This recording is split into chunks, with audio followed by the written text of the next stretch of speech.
마가복음 1장 23절 한 절만 다 같이 읽겠습니다. 마침 그들의 회당에 더러운 귀신 들린 사람이 있어 소리 질러 이르되 아멘.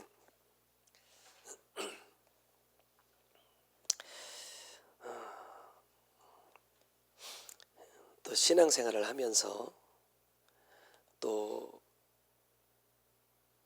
자라나는 과정에 있는 아이들을 교육했던 부서에 있으면서 이런 질문들을 종종 받았어요.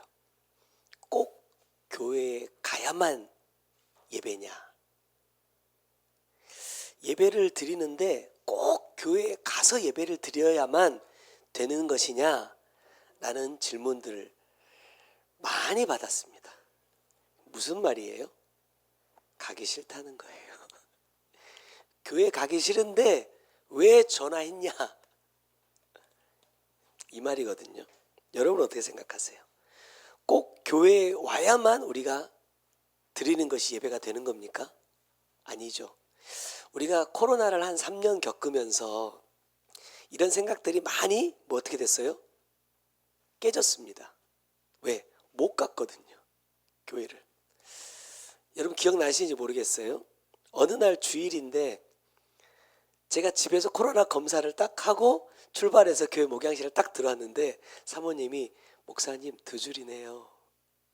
그런 날이 있었습니다. 그래서 제가 갑자기 아침에 공지했죠.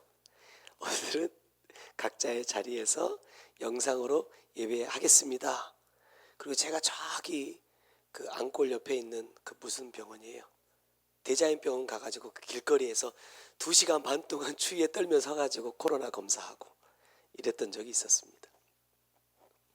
문제는 뭐냐면 어디에서 예배를 드리고 있느냐 하는 것은 사실은 그렇게 중요한 문제는 아닌 것 같습니다.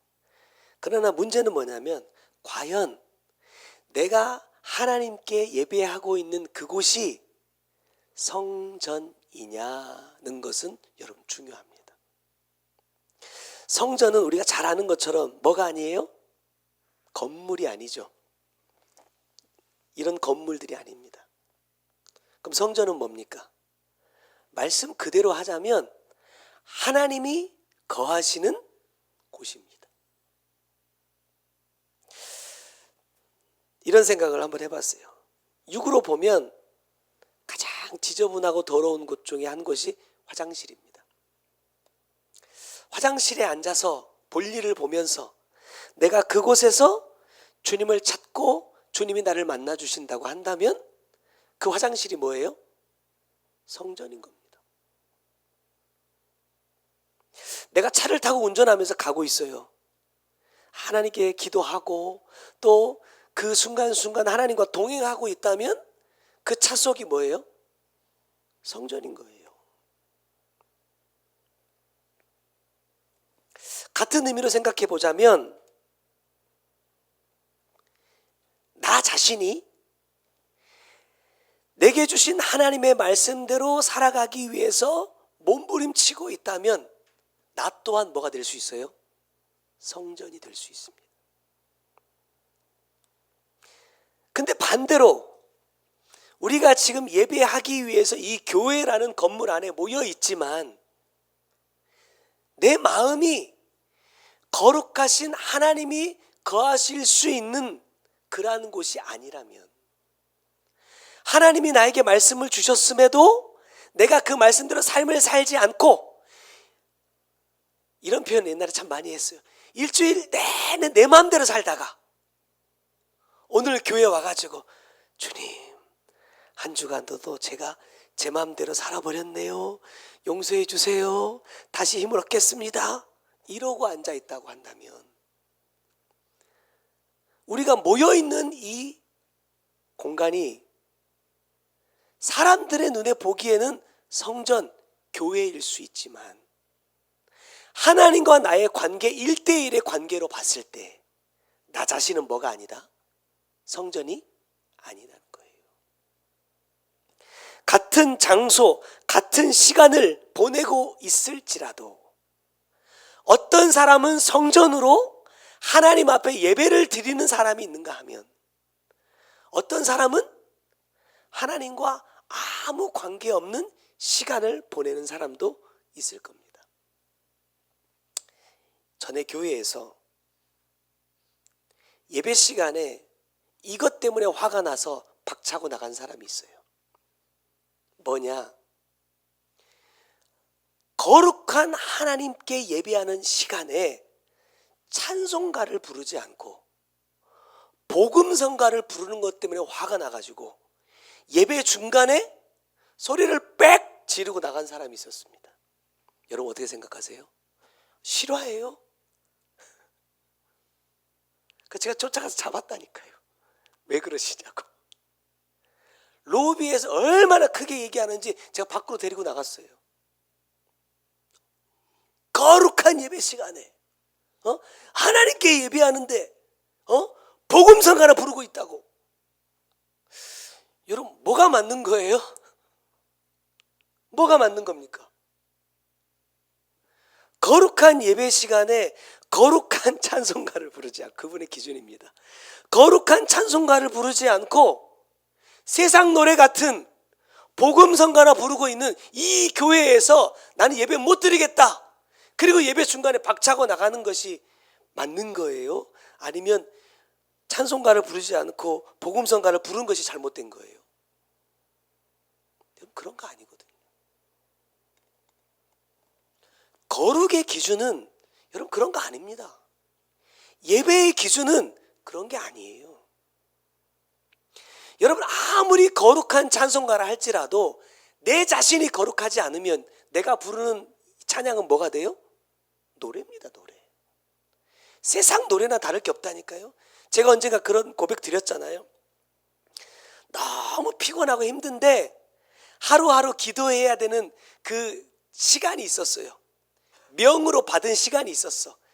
양 목사, 양 전도사 너는 하루에 몇 시간 기도해야 된다 이렇게 명으로 받았기 때문에 그 할당량을 채우기 위해서 교회를 갔단 말입니다. 그래서 이제 기도만 하면 너무 졸리니까 말씀도 보다가 찬양도 부르다가 막 하는데 갑자기 내 입에서 거룩한 찬양이 나왔어요. 뭐냐? 우리 만남은 이거 복음성가 아닌데? 내가 정신을 번쩍 들었어. 나도 모르는 사이에 이게 나와버렸다니까요.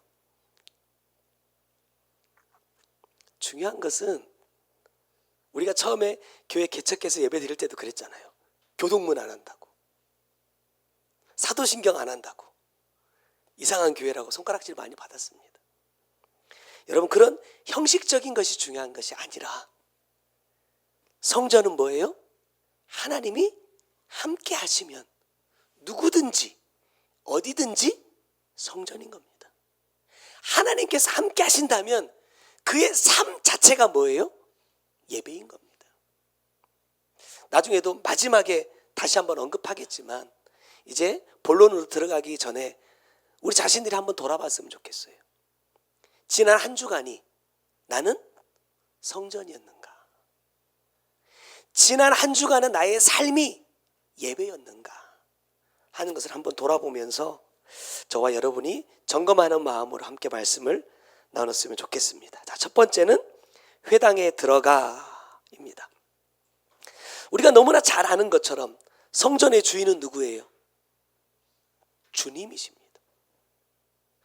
주님이 계시기 때문에 그곳이 성전인 것처럼 성전이라고 한다면 그 성전의 주인은 누구여야 되느냐? 주님이셔야 한다는 거예요. 그래서 주님이 안식일에 회당에 찾아오십니다.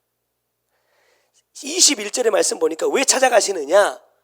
들어가서 가르치시기 위함이었어요. 예수님께서 회당에 들어가셔서 사람들에게 말씀을 가르치시는데 그 말씀이 얼마나 권위가 있는지, 얼마나 능력이 있는지 사람들이 다 깜짝 놀랍니다. 근데 사람들보다 더 놀란 존재가 있었어요. 그게 누굽니까? 귀신이에요. 우리가 지난주에 그런 말씀을 나눴어요. 하나님의 말씀은 목적이 뭡니까? 내 영혼을 비추어 보는 거울이에요. 내가 지금 하나님의 말씀대로 바로 행하고 있는지를 비추기 위한 거울로 주신 것이 무엇이다? 말씀이다 그랬습니다. 그렇기 때문에 그 말씀을 들을 때에, 주님의 말씀이 선포될 때에 내 안에 있는 정체가 드러나는 것이 여러분 당연한 거예요. 그런데 보세요. 이 귀신 들린 사람이 회당에 들어와서 말씀을 듣는 중에 고침을 받은 게 아닙니다, 여러분. 말씀을 자세히 보면 이 사람은 멀쩡한 사람이었어요. 우리가 흔히 생각하는 것처럼 정신적으로 이상하다든지 막 귀신 들려가지고 막 횡설수설한다든지 그런 사람이 아니라 나와 똑같은 멀쩡해 보이는 사람이었다는 거예요. 그런 사람이 회당에서 말씀을 듣는 중에 그 말씀을 통해서 내 안에 나의 주인이 누구인지 정체가 드러난 겁니다. 그리고 보세요. 귀신이 그 뒤를 이어서 여러 가지 이야기들을 막 합니다. 당신은 뭐 참으로 하나님의 아들입니다. 이러면서 막 여러 가지를 이야기를 하거든요. 근데 주님이 그 이야기를 들으시다가 뭐라고 말씀하시느냐? 25절에 보니까 잠잠하고 그 사람에게서 나와라 그래요. 자, 여기 잠잠하라 이 말씀의 뜻은 어떤 뜻이냐? 입 다물어라 이런 말입니다. 조용히 해! 이런 뜻이라는 거예요. 이 말씀을 통해서 우리에게 주시는 건 뭐냐면 우리가 성전에서 외쳐야 하는 것이 무엇인가라는 거예요. 성전에서 큰 소리로 외쳐야 하는 것은 하나님은 이런 분이십니다 라는 게 아니라는 겁니다. 내가 얼마나 말씀을 많이 알고 있는지, 내가 주님을 위해서 어떠한 일을 했는지 말하도록 주님은 허락하지 않으신다라는 거예요. 결과적으로 보면 만약에 그러한 말씀들이 선포되고 있는 회당이라면, 성전이라면 주님은 떠나신다.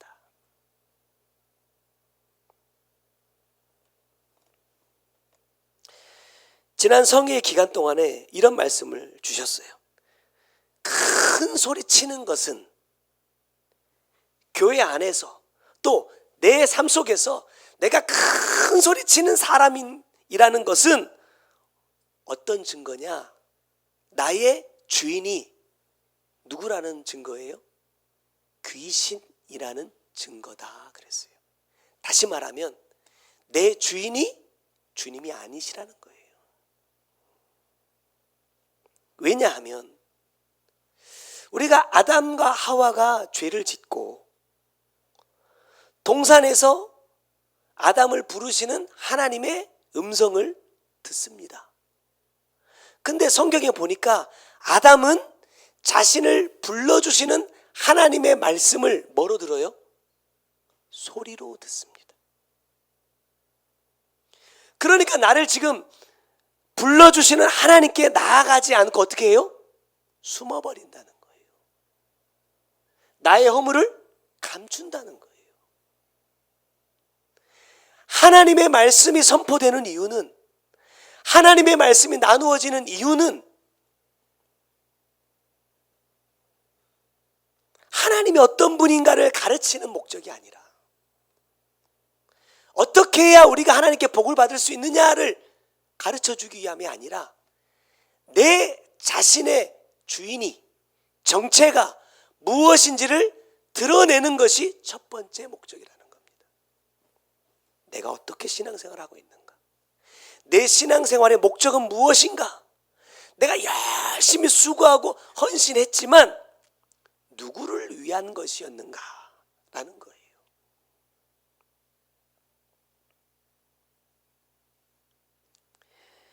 소리는 아무리 커도요, 영혼을 살릴 수 없습니다.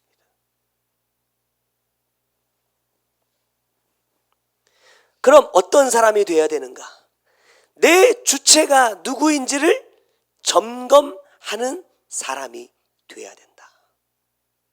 점검하려면 소리로는 불가능하다는 거예요. 뭐가 전해져야 돼요? 말씀입니다. 말씀.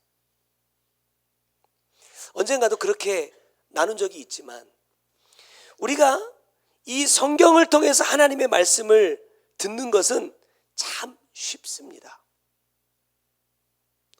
설교를 통해서 주의 종들을 통해서 하나님의 말씀을 듣는 것은 너무 쉬워요. 근데 진짜 어려운 게 뭐죠? 실질적인 나의 삶 속에서 하나님께서 나에게 보내주신, 붙여주신 돕는 배필들을 통해서 하나님의 음성을 듣는 것이 너무 어렵다는 거예요. 어떤 사람이 우연찮게 지나가면서 했던 말도 내가 주의하고 집중해 보면 만날 수 있어요. 제가 예전에 군대에 있을 때 그런 적이 있었습니다. 저희 어머니가, 제가 이제 군 생활을 서울에서 했잖아요. 저를 만나러 왔는데 그때는 휴대폰도 없고 삐삐만 있을 때, 삐삐가 뭔지 알아? 삐삐만 있을 때입니다. 우리 어머니가 분명히 강남 고속버스 터미널에 오셨다는데 통화가 안 되니까 어디 있는지를 모르겠는 거예요.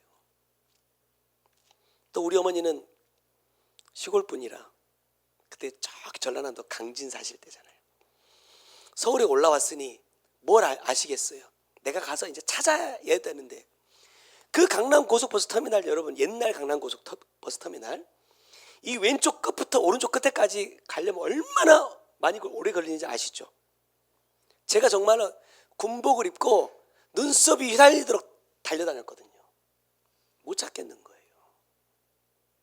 한 30-40분 이상을 계속 찾아다녔는데 어머니를 못 만나겠는 거야. 근데 어머니가 이제 뭐 버스를 예약해 놓은 시간이 점점 이제 다가오고 막 하다가 제가 이제 속으로 이제 기도하는 거예요. 주님, 엄마를 찾아야 되는데, 엄마를 만나야 되는데 어떻게 하면 어머니를 만날 수 있습니까? 어머니 만나게 해주세요. 이제 제 속으로 이제 막 그렇게 기도하면서 이제 막 찾아다니는 거예요. 근데 어떤 아저씨들 두 분이 막 지나가다가 뭐 얘기하는데 제 귀에 딱 꽂히는 한마디가 있었어요. 뭐냐? 버스 타는 데 가면 되지. 나랑 일면식도 없는 사람이라니까요. 두 사람이 자기들끼리 하는 대화예요. 버스 타는 데 가면 되지. 여러분 보세요. 강남 고속버스 터미널은요, 버스 타는 곳과 내리는 곳이 달라요. 근데 버스 내리는 곳에 계셔야 되잖아요. 근데 왜 타는 곳에 계시지? 그 말이 이상하게 제 마음에 딱 왔어요. 그래서 버스 타는 곳으로 갔어요. 우리 어머니가 거기 앉아 계시네. 아니 올라왔으면 내리는 곳에 거기 내려서 그냥 거기 기다리고 있어야 되잖아. 근데 거길 또 어떻게 찾아왔는지 나는 모르겠지만 내려가는 버스를 타는 곳에 또 와서 계신 거예요. 그렇게 만났다니까요. 제가 생각해 보니까 그랬어요. 하나님은 그렇게도 나에게 말씀하신다. 그렇게도 가르쳐 주신다. 문제는 뭐예요? 내가 안 듣는다. 내가. 그렇다고 생각해 보면 지난 시간 동안에 나의 삶 동안에 주님이 나에게 얼마나 많은 말씀들을 하셨을까? 자녀들을 키워보니까 여러분 몇 번까지 화 안 내고 말할 수 있어요? 70번씩 7번은 남의 얘기잖아요. 그죠? 제가 우리 미한테 한 3번 정도 말하면 톤이 올라가는 것 같아요. 3번 정도. 주님은요 70번씩 7번 뿐이었겠습니까? 수천 번, 수만 번, 어쩌면 수십만 번을 나에게 끊임없이 말씀해 주셨을 거라는 거예요. 근데 나는 내 영을 살리기 위해서 하고 계신 하나님의 그 말씀을 뭘로 듣는다? 소리로 들었다는 거예요. 소리로. 그렇기 때문에 하나님께서 이끌어 가시는 그 삶의 길로 못 따라간. 그러면서도 또 얼마나 또 말로는 거룩한지 하나님의 뜻이 무엇인지 엄청 궁금하대. 여러분 그런 거 하지 마세요. 지금에 와서 정말 후회하고 다시금 깨닫는 것은 뭐냐면 하나님의 뜻이 무엇인지 알기 위해서 어디 쫓아다니지 마세요. 아무 의미 없습니다. 왜냐하면 곰곰이 생각해 보면 하나님은 나에게 수없이 말씀하셨다. 이미 모르는 게 아니다.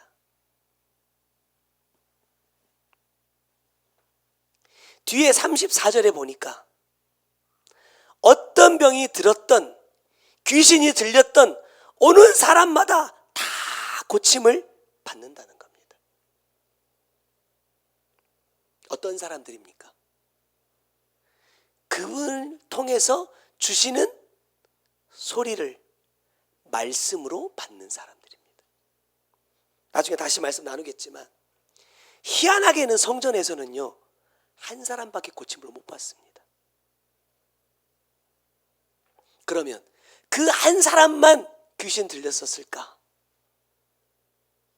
그 한 사람만 자기의 주인이 하나님이 아니었을까? 어떻게 했다는 얘기예요? 다 숨었다는 얘기입니다. 하나님이 말씀하고 계심에도 내가 어떤 사람인지 드러내지 않고 고백하지 않고 숨겼다는 거예요. 여러분 큰 소리로 하나님을 고백하지 않아도 큰 소리로 내가 어떠한 삶을 살아왔는지 하나님께서 어떻게 역사하셨는지 자랑하지 않아도 하나님은 우리가 어떠한 사람이 되기를 원하느냐? 나를 위해서 주시는 그 말씀 앞에 내가 병든 자임을 고백하기 원하신다.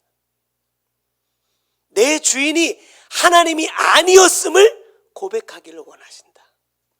그러한 마음으로 주님 앞에 나오는 사람들은 어떻게 됐어요? 다 고침받았습니다. 그렇게 되지 않으면 주님은 어떻게 하신다? 그곳을 나를 떠나신다. 두 번째 보세요. 회당에서 나와 그랬습니다. 여러분 회당에 모였다는 것 자체가 사모한다는 거잖아요. 예수를 믿는다는 거잖아요. 말씀대로 살고자 한다는 거잖아요. 근데 왜 주님이 나오시냐 이 말입니다. 귀신 들린 사람에게 거기서 잠잠하고 나와라! 나갔어요. 역사가 나타났어요. 그 안에서 사람들이 더 사모하고 내가 그런 사람 되기를 원했어야 되는데 그러하지 못했다는 겁니다. 왜? 감추기에 급급하니까.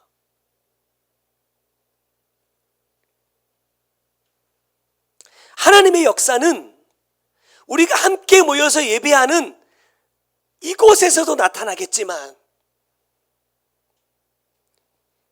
진정한 하나님의 역사는 이곳을 나가서 내가 주님과 함께하는 그곳에서 사실은 더 많이 나타나고 있다는 겁니다.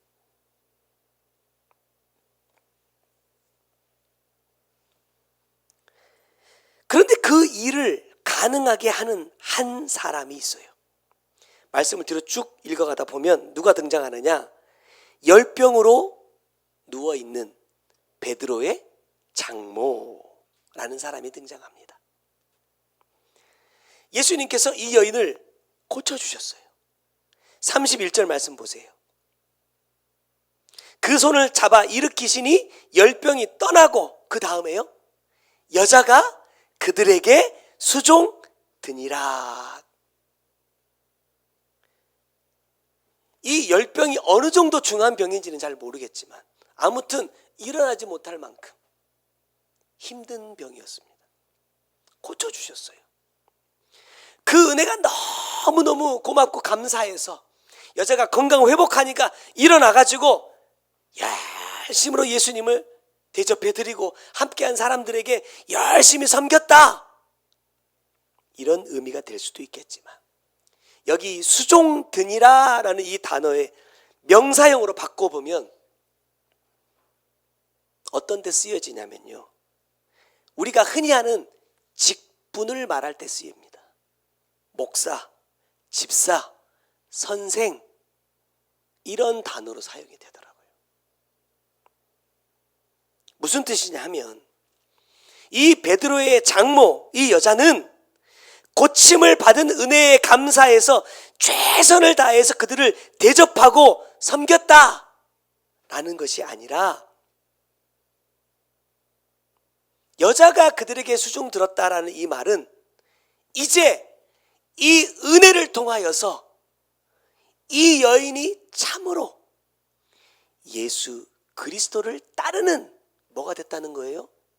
제자가 되었다라는 말씀입니다. 주님이 우리에게 원하시는 것은 뭐예요? 많은 사람들이 주님을 따라다니는 게 아니더라는 거예요. 하나님께서 행하시는 일에 대해서 막 신기하고 놀랍고 막 간증하고 그것을 증거하고 다니기를 원하시는 것도 아니더라는 거예요. 내가 하나님의 은혜가 무엇인지를 알았다면, 하나님이 나에게 말씀을 주시는 이유가 무엇인지를 내가 아는 사람이라고 한다면 마땅히 어떤 사람이 돼야 돼요? 주님이 가신 그 길을 따라가는 사람이 되는 것이에요. 우리가 마르다 사건을 통해서도 비슷한 내용이 나오잖아요. 죽었던 오라비를 살려주셨어요. 그 은혜가 얼마나 감사합니까?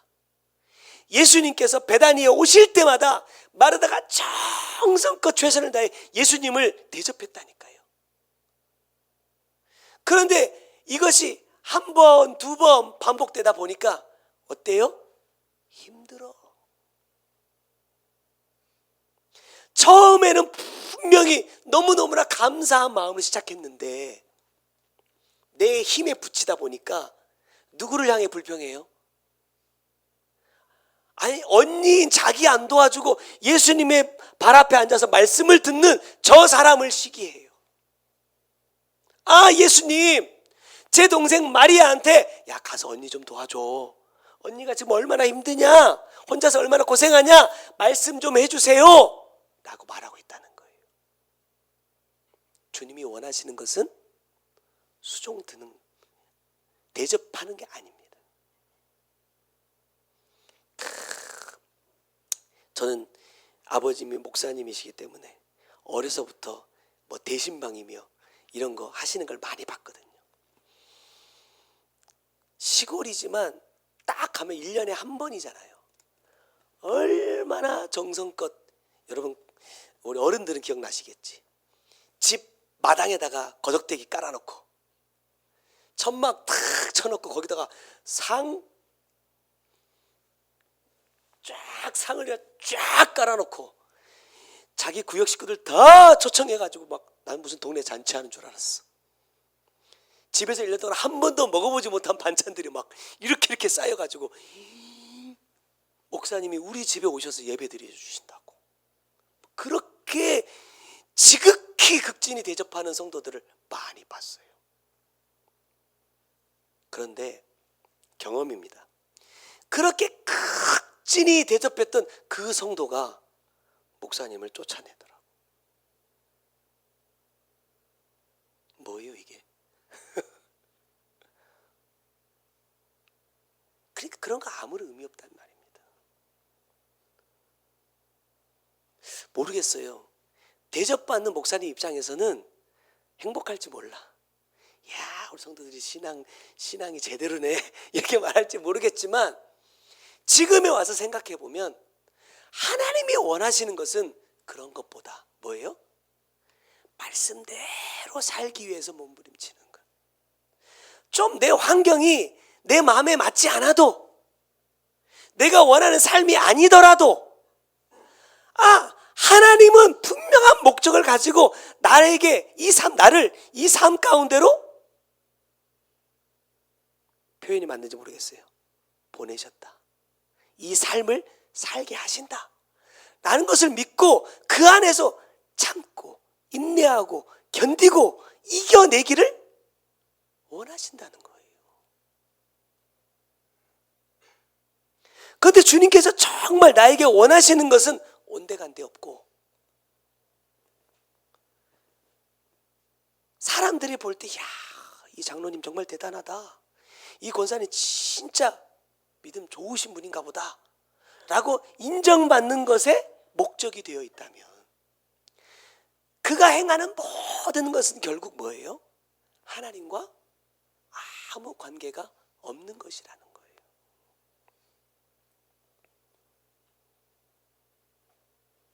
과연 나는 내 삶 가운데 주님이 내 안에 찾아오셔서 끊임없이 말씀하시고 내가 어떠한 사람인지를 깨우쳐 주고 계시는 그러한 사람인지, 아니면 찾아오셨다가도 다시 떠나가기를 원하시는 사람인지 돌아보자는 겁니다.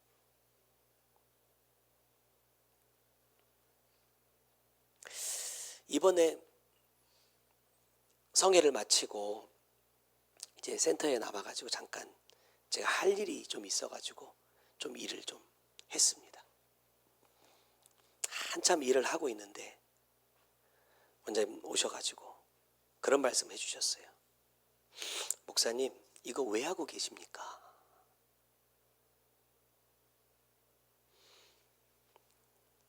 여러분, 모든 일에는 이유와 목적이 있어요.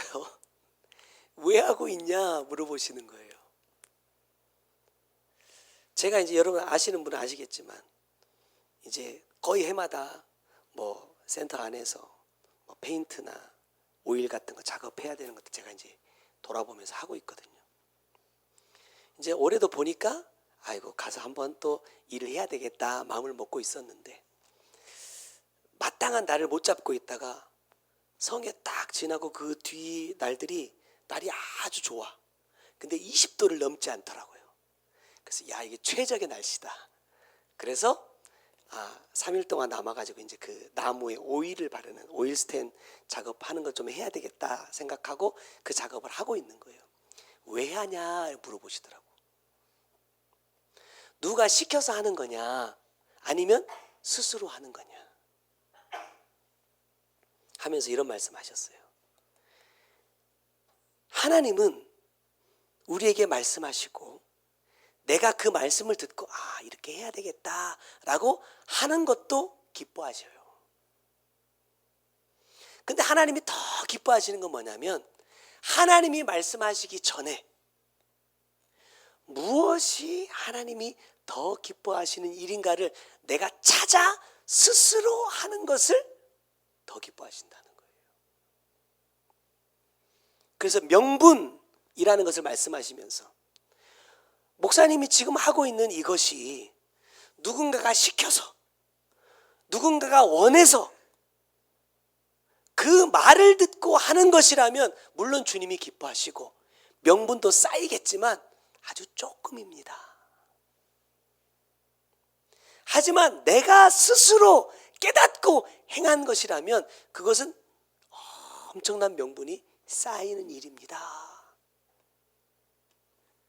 여러분, 이렇게 말씀을 듣고 나니까 성회 끝나고 사람들 다 나가고 도와주는 사람이 없었어요. 혼자 했어요. 근데 누가 와가지고 목사님 좀 도와드릴까요? 이렇게 말을 하는데 뭐라고 제가 대답했겠어요? 아니, 괜찮아요. 왜죠? 내가 명분 쌓고 싶어서, 내가 더 많이 쌓고 싶어서. 나눴어야 되나? 말만 하고 실제로 도와준 사람은 없습니다. 더 많이 쌓고 싶어서 그 욕심이 생기니까, 그 마음이 생기니까 혼자 일을 하는데도요 힘들지가 않더라. 누구 다른 사람이 도와주지 않는다고, 보고만 지나간다고 원망이 하나도 안 되더라. 혼자 할 수 있다는 게 너무너무 감사하더라, 이 말이에요. 나는 어떠한 삶을 살고 있을까? 나는 어떠한 마음으로 나에게 허락해 주신 하루하루를 살아가고 있느냐 말입니다. 세상 말로 목구멍이 포도청이라 먹고 살기 위한 하루하루. 내가 이놈의, 내가 돈 좀 생기면 내가 이거 때려쳐버려야지. 내가 그만해야지. 아이고, 내가 막 마음에도 안 맞는데 가면 또 누구 만나야 되고 누구 봐야 되고 하기 싫고, 그냥 내 모든 삶이 원망과 불평으로 그냥 둘러싸여 있는 그러한 하루하루를 살아가고 있느냐? 아니면 허락해 주신 이 환경이 하나님이 나에게 무언가를 깨닫게 하기 위한, 또 혹 내 안에서 아직 드러나지 않은 것들을 드러내 주시기 위한 삶이냐, 그걸 점검해 보고 있느냐는 거예요.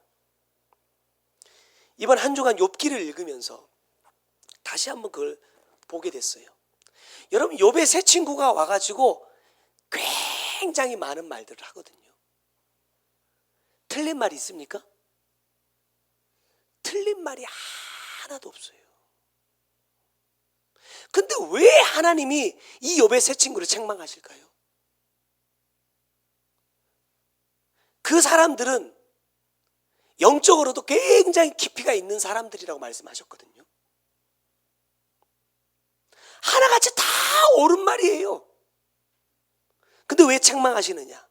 제가 이번에 한 주간을 돌아보면서 제가 깨달은 건 뭐냐면, 욥이라는 내 친구를 통해서, 야, 욥 같은 사람도 이럴 환경이 오니까 불평하네, 원망하네, 하나님을 향해서 손가락질하네.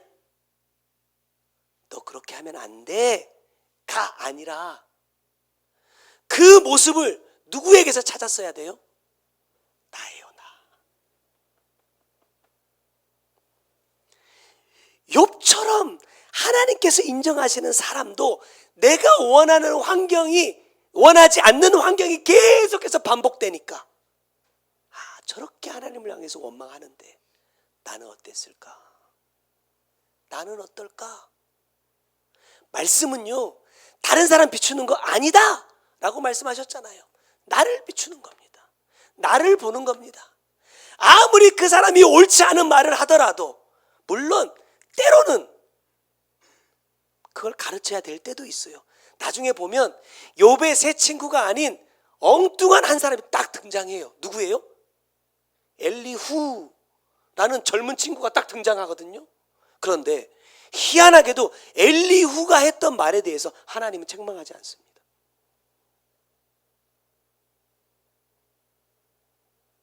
엘리후는 어떤 기준을 가지고 말을 하느냐? 여러분, 욥기를 한번 읽어보세요. 자기 자신을 먼저 비춥니다. 나를 봅니다, 나를. 이제 말씀을 맺겠습니다. 이 한 주간 말씀을 준비하면서 주님께 저에게 주시는 마음은 그래요. 25년, 이 해는 내가 무엇이 되는 해여야 하느냐? 성전입니다. 25년 이 한 해는 나의 삶이 무엇이 돼야 되느냐? 예배입니다. 내가 일하는 그곳에서도, 내가 생활하는 그곳에서, 그게 뭐 학교가 됐든 직장이 됐든 어디가 됐든, 그 순간순간 환경을 통해서 나에게 끊임없이 말씀하시는 그 말씀을 소리가 아니라 하나님의 말씀으로 들을 수 있는, 말씀으로 들을 수 있도록 나를 바꾸어가는 한 해가 돼야 된다.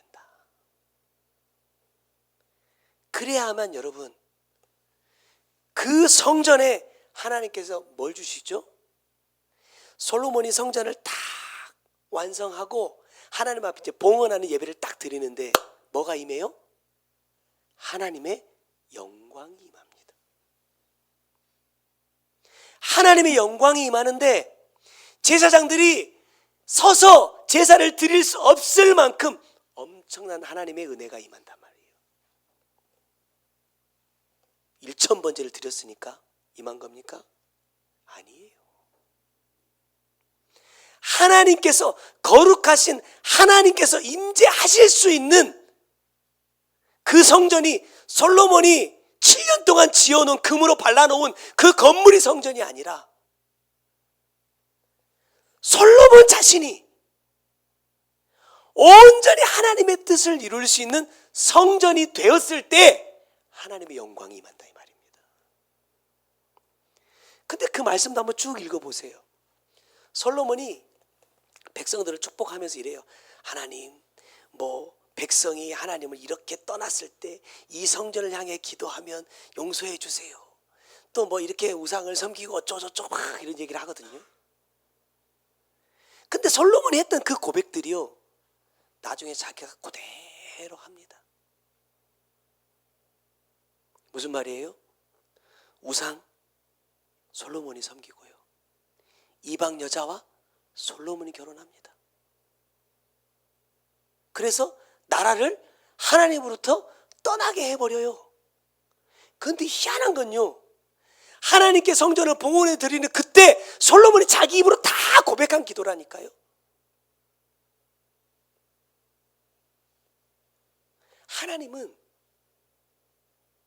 하나님의 영광이 감당할 수 없을 만큼 어마어마하게 임재하고 있는, 그러한 영광을 감당할 수 있는 지금 현재의 솔로몬의 상태이지만 그 솔로몬에게 또한 말씀을 비추신다는 거예요. 뭐 하라고요? 그럼에도 불구하고 내 안에 하나님을 떠나고자 하는 죄성이 있다는 거예요. 하나님은 솔로몬 자신도 그 순간에 백성들 걱정할 게 아니라 너 봐라, 너 이렇게 되지 않도록 정신 바짝 차려라 라고 우리로 말하면 성령이 감동하여 자신의 입을 통해서 고백하게 해주셨다니까요. 그런데 자기 자신이 넘어집니다. 자기 자신이 하나님을 떠납니다. 근데 말씀을 쭉 읽다 보니까 이렇게 말씀하세요. 수없이 선지자들을 통해서 가르쳐 주셨대요. 말씀해 주셨대요. 근데도 떠납니다. 다시 한번 저 자신과 여러분에게 부탁을 드리고 싶습니다. 말씀은 누구에게 비춘다? 나에게 비춘다. 그러할 때 내가 누가 될 수 있느냐? 무엇이 될 수 있느냐? 성전이 될 수 있고 내 삶이 예배가 될 수 있다. 25년은 그동안 내가 해왔던 그런 형식적인 예배 아닌, 내가 우리 시안 나눔 교회라고 말하는 이 건물이 성전이 아닌 내가 성전이 되어보자 하는 거예요. 주일날 우리가 함께 모여가지고 드리는 이 시간이 예배가 아니라 나의 삶 자체가 예배가 될 수 있도록 그러한 삶을 살아가 보자. 이것만 되면요, 하나님의 약속하신 복은 반드시 임할 줄로 믿습니다. 저와 여러분이 25년에 이 하나님의 복을 받고 누리고 이어가는 복된 사람들 꼭 되기를 바랍니다. 기도하겠습니다. 사랑하는 주님, 고맙고 감사합니다. 아버지의 뜻이 어디에 있는지, 아버지의 뜻이 무엇인지 몰라서 행하지 않은 것이 아닙니다. 나를 향하여 수없이 말씀하시고 또 말씀해 주셨음에도 주님, 내가 그것을 하나님의 말씀으로 듣지 않고 소리로 들었습니다. 내가 조금 하나님의 은혜를 입은 것, 내가 조금 체험한 것이 마치 큰 은혜를 입은 것인 양 큰 소리로 떠들고 자랑했던 저의 지난 신앙의 삶을 주님 용서하여 주시고, 이제 하나님의 성전에서 큰 소리를 내는 자가 아니라 나의 삶 속에서 하나님의 말씀을 듣고 그 말씀 그대로 이루어갈 수 있는 믿음의 사람이 될 수 있도록 주님 은혜 베풀어 주시옵소서. 회당에 들어왔으나 그곳에서 한 사람밖에 고침받지 못하고 오히려 회당을 떠난 뒤에 더 많은 역사가 일어났다 하셨습니다. 교회 안에서 우리가 예배하는 이 시간에 어떤 하나님의 큰 은혜를 경험하고 체험하는 것보다 나의 삶을 통하여서 끊임없이 인도하시고 역사하시는 그 하나님을 경험할 수 있는, 그 하나님을 체험할 수 있는, 그 하나님과 동행할 수 있는 우리 모두가 꼭 될 수 있도록 주님 큰 은혜를 베풀어 주시옵소서. 귀한 예물도 올려드립니다. 의무가 아닌 자원하는 마음으로 하나님 앞에 드리게 하시고 이것이 주님 앞에 명분이 되고 상급이 될 수 있도록 주님 역사하여 주옵소서. 지금은 우리 구주 예수 그리스도의 은혜와 아버지 하나님의 크고 놀라우신 사랑과 성령님의 감화 감동하시고 역사하시며 보호하시는 귀한 은혜가 25년 주님 내가 성전이 되고 나의 삶이 예배가 되기를 원하는 주의 사랑하는 성도들 머리 위에 그들의 가정과 삶의 모든 터전 위에 이제로부터 영원토록 함께 계실지어다. 아멘.